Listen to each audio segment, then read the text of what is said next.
Winback Farm of Canada is home to 8 exceptional stallions, including Archangel, sire of Superfinal winner Safe Conduct, and Simcoe winner Twin B Archie. Better Than Cheddar, sire of 2 Superfinal gold winners, Cheesy Smile and Cold Creek Queso. Betting Lines, first Ontario crop foals in 2023. He's a sire of Millionaire Bucka Bet Hanover. Mick Wicked, Canadian Hall of Fame inductee, whose first crop will be 2 in 2023. And Trixton, sire of O'Brien Award winner Evident Beauty. Look for his first Ontario crop of the 2023 yearling sales. Also standing, Art Speak, Better's Delight, and My MVP. For more information, visit winbackfarm.com. With over 30 years of experience in wealth planning and a lifetime of involvement in harness racing, Matt Franklin at Wire to Wire Wealth can help you build a financial plan that addresses the unique circumstances of those involved in the horse racing industry. Whether you are investing to build wealth, protect your family, or preserve your assets, Matt at Wire to Wire Wealth will work with you through the wealth planning process from start to finish. Deo Volente Farms stallion roster includes some of the top trotting stallions in North America, including Six Pack, winner of both the Kentucky Futurity and Yonkers Trot. He was named the 2018 Dan Patch 3-year-old Trotting Colt of the Year, is a 3-time world record holder, and he is the fastest trotting stallion standing in North America. And now, standing at stud in Canada, is Trixton, the 2014 Hambletonian champion by Super Sire Muscle Hill and out of former Canadian Horse of the Year Emily Cassell. His pedigree is unrivaled. Deo Volente Farms Premium Breeding Farm and Syndicate Management in Flemington, New Jersey. Hi everyone, I'm Heather Vitale for Harness Racing Update, and welcome to another edition of Twos in Training, sponsored by Deo Volente Farm, Wire to Wire Wealth, and Winback Farm of Ontario. America is the land of opportunity, and that expression definitely rings true when it comes to our harness racing sport. People from all over the world come here to make it big in the standardbred biz. And Lucas Wallin came here to the US of A from Sweden in 2014. And to say that he's been successful is an understatement. Let's talk with our 2022 Rising Star of the Year, Lucas Wallin, in this edition of Twos in Training.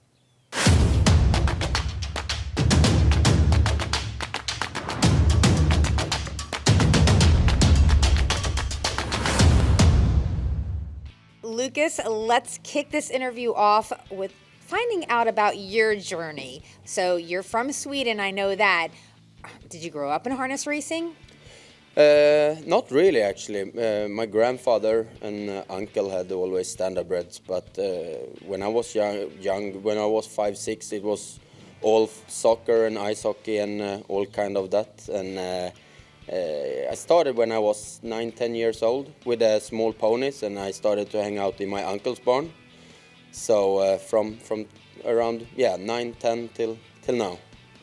And then you make that decision like, hey, I want to go to America. When does that happen? I always liked the racing over here, so I always had it in mind to come back here. I was actually first time I was here. It was 2008. And I traveled around and see some different farms and races and everything. And from after that, I said one day I'm gonna move to America, and here I am. And you were the Rising Star last season, so I know you had some big races you won and some highlights. But what was the top of the top? I have to say the Futurity with Rebuff. Obviously, we went in 2022 to an aim for the Hambo, and that was a terrible day. So when he got the revenge there in Futurity, that meant a lot. And very emotional win too, which I like to see. Like your heart and soul was into that horse in that race. Yeah, for sure. That's he had such a personality, and we were very high on him as a 2-year-old, and. No, that meant a lot, but most because of his personality, and that meant a lot for sure. Now, I wanted to get updates on a couple horses, and actually, why don't we start with Rebuff? So what's his deal now?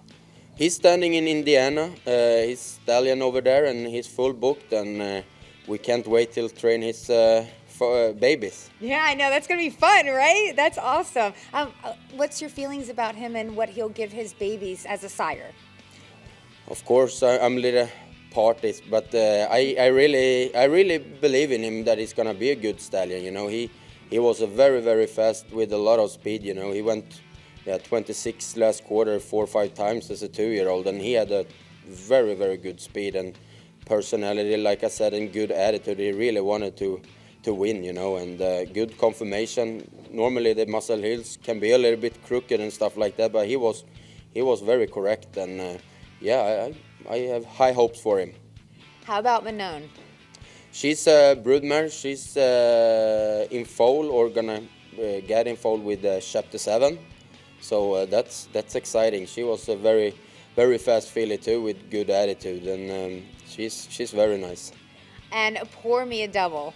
He got sold to overseas, so he's in Sweden, and I think I talked to the new trainer there, and I think he's gonna race his first start in 2-3 weeks.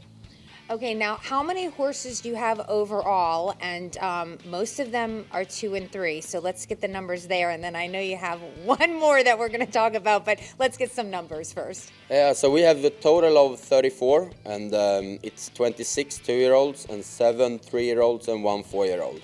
Okay. And that 1 4-year-old is testing. So tell me about him.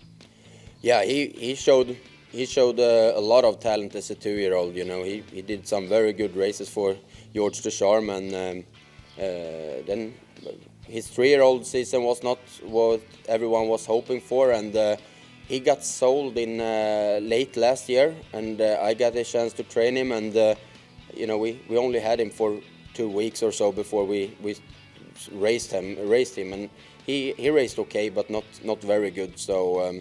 He had a little surgery with at Hogan Clinic, and he came back and looks very good. That's fun. You know, it's all 2 and 3-year-olds, and you got not really an old man, but he's an old man in this barn. He's 4, so maybe he can teach some of the youngsters a thing or two. For sure, yeah, absolutely, hopefully. All right, now let's look at our babies, our 2-year-olds. One of the sets that we saw today had 4 in there. We had, I think, a couple of fillies and a couple of colts. Let's start with one of the fillies, and it was The Moment. She's Father Patrick out of My Impossible Dream. Actually sold as Mother Patricia was her name at the sale, and she was a $95,000 Harrisburg yearling.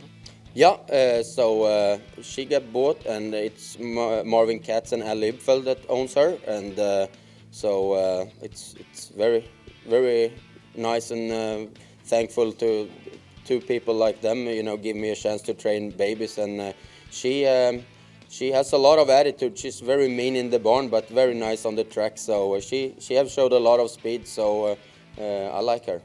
What about a Soiree Hanover? I just like saying that word, Soiree. She's a Wallner. Tell me about her a little bit. Yeah, it's a couple owners from Sweden that owns her, and same there. She has a very good pedigree, and you know, she showed very early that she's also very fast, and you know, she's good sized and good confirmation. So hopefully she showed that later on. Now, we had a couple fillies in there, a couple colts who we're going to touch on, a Wallner, and his name is Life on the Bluff. So tell me about him. Yeah, very nice colt that we bought in Harrisburg. It's actually same group as owned the Rebuff, and then we have 2 new guys on him. So that's exciting. He's a very nice colt, little heavy and big, so he might not be the first one to baby race, but he have shown talent. And the other one in the group is Supernova Hanover, who is from the first crop of Green Shoe. That's always exciting. This horse actually was $260,000 at Lexington, so really nice price. And Starita, I mean, she made $300,000. So, and this is a first foal out of her. Yeah, no, exactly. We were excited to see him. We went to Hanover, and Starita had a lot of speed there for Joe Holloway, and first foal in Green Shoe, and he was actually my favorite at Hanover. So we went to Hanover Shoe Farm there in Pennsylvania, and so we already looked at him before Lexington. So we knew we liked him. So he went expensive, but so far he's worth the money. So it's so funny. So you go to the farm. How many times do you go back to the stall at the sale to keep looking at them or look at the video, you know? Yeah, no, it's that a couple times for sure. You know, I try to, as many farms as possible, we try to go and visit the yearlings before the sale. I like to have an opinion about them before they come to the sale there. So, we probably looked at him at 4, 5, 6 times maybe. So, yeah, that's enough. So a part owner on this horse is Mal Burrows. Is that correct? Yeah, he's a new owner. So it's a couple guys from Netherlands, and then myself, and then Mel Burrow and Doug Siepel. So Doug Siepel was my first owner here when I started as a trainer, and then Doug and Mel are friends, and they called me before the sale and said we want to have a yearling or two, and we ended up with him. So wild. So Mal Burrows obviously won the Hamiltonian in 1997. You were barely 5, I think. Have you watched that race? Yeah, I have, and I have. So I was 5 years old. So that's pretty amazing. But hopefully we can win the Hambo together one day. Oh, that would be awesome. How much fun would that be? We also saw a couple go together that were training, both from the first crop of Green Shoe. We had a Magic Touch, who's actually a homebred. And you mentioned Marvin Katz and Al Libfeld, and that's one of theirs, right? Yeah. So that's a very nice filly with a lot of pedigree. So she's very nice, and she's been growing a lot here lately, and like the babies can have a little growing pain and stuff like that. So we took a step back here, and she trains on the straight track here for a couple of weeks till they feel good 100% again, and she's a very nice filly. I'm wondering, you're getting like some really big owners. Have you had to turn anybody down, or are you just taking everything? No, so this year, this is we have 34 horses this year, and that's probably the most I ever gonna take in, I think. So we turned down actually a couple, but it's I really think I want to pay attention to each horse, and I have 3 very good trainers that does it as well, but we can only manage one amount, so very, very thankful for the owners that give us this chance. Yeah, so cool. So the other horse, by the way, in that set of 2 is For July, who's out of Clarabelle, again, a Green Shoe.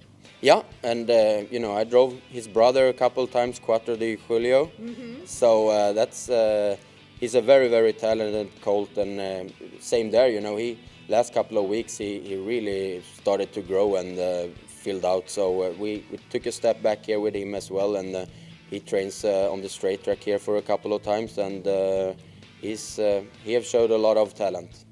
So a couple horses we didn't see actually perform, but we did see them on a beautiful day, all dappled up outside. One of them is Duke of Walner, of course a Walner, but he was sold as Grand Old Lindy, $90,000 from Lexington. Yeah, same there. Very nice horse, and very good group of owners on him as well. There are a couple different ones and new owners, so that's very exciting, and very nice horse to be around. Very laid back and just listens to your signals, and same there. He so far so good. All right, then there's 7 Train, obviously a Chapter 7. This is a first foal out of this mare. Yeah, so that horse we actually didn't buy, and Rob from All American stopped me when I was in Harrisburg and asked me if I had room for another yearling, and so something was wrong there with the sale when he got sold in Lexington. I don't know if the guy that bought him turned it back or whatever. I don't know what was wrong, but so this is the colt, and very, very nice colt. It's not the typical Chapter 7, a little bigger, and but have shown a lot of speed. Okay, and now we're gonna top it off with this Intention to Float S. All right, this is where, I talk about, I know the breeding's in America, okay, but now we've got this FaceTime Bourbon. this is a first foal. I don't have the sale info on this horse. I need all kinds of background information. Yeah, so he got sold on a sale in Sweden, a yearling sale, in August last year. And I have seen him before on pictures and videos and everything, and I really liked him. And I like the cross there with Face on Bourbon on the Muscle Hill mare. And my uncle, which is a trainer in Sweden, he was at the sale, and I told him, can you go and look him up again and make sure everything is looking good? And he really liked him, and then I said, let's go, and we bought him for a little over $100,000, and yeah, he's very, very fast. He's a little, ready cash, so he's a little grabby right now, so we take it a little bit easy, but very, very fast colt. Okay. Now, we want to talk a little bit about your personal life, okay? Now, okay, I'm trying to figure out the whole family tree. Let me make sure I'm getting this right. You are married to Marcus Melander's sister. Yep, correct. Okay. I got to hear this love story. I need some details on this. How'd you guys meet? I need everything. Yeah, so we knew each other in Sweden when we when we drove the ponies, but she was far better than me, so she was always in the front and I was in the back, so I didn't have a chance to. I wasn't good enough probably, so she didn't talk to me. But then we actually moved here in US same month, same year, and we worked for Aki Svanstedt, and that's where we met, and yeah. Wow! How crazy is that? Meanwhile, you guys are actually in Sweden together, but you don't hook up until you're here in America. Yeah. So cool. Okay, so then when did you guys get married? And who is she working with? You? No, she's working for Marcus. Okay. Yeah, okay. so it works out very good. We got married last year, April 18, so we're getting closer to our first anniversary. Oh, how fun. Still newlyweds. How exciting. And you got a baby too. Yeah, little Mason. So he's that's special, and he's getting bigger and bigger for each week, and it's getting more and more fun. Yeah. So, when you think back to when you were a kid and you were saying you were 9 and 10 at the barn, that type of thing, do you look back at that and think, my gosh, look at me now. I've got these horses, these major owners. This is surreal. Like, is this real life? Yeah, ask me. No, of course you look back and I couldn't probably. I always had it back on my mind that I want to do this, but I couldn't think I was standing here with this type of horses and owners, and you can be as good as you can, and you work as hard, but if you never get a chance to train good horses and quality horses, you will never make it. So that's the main thing, to get a fair chance to train these horses, So very thankful. Yeah, that's right. I love a guy who is grateful for all the opportunities, and we are so grateful to have you on Twos and Trainings. Thank you, Lucas. Thank you, absolutely. I am so glad that you joined me today for this edition of Harness Racing Updates Twos in Training, sponsored by Dio Valente Farm, Wire to Wire Wealth, and Winback Farm of Ontario. I'm Heather Vitale for HRU.